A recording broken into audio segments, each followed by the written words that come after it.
Today we are looking at a rebuilt Davis model S20 90 cubic foot 3,000 pound mixer.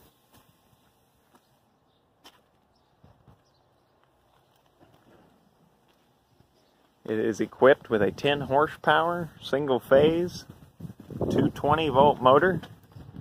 In just a minute we will start the unit up and test it.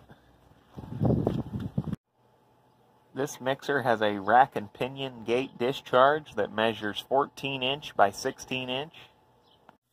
The mixing chamber is 90 inches long by 48 inches wide and 48 inches deep. This is looking inside the mixer inlet. Has a screen over it for safety.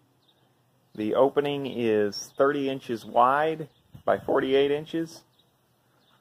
This is looking inside the chamber at the paddles.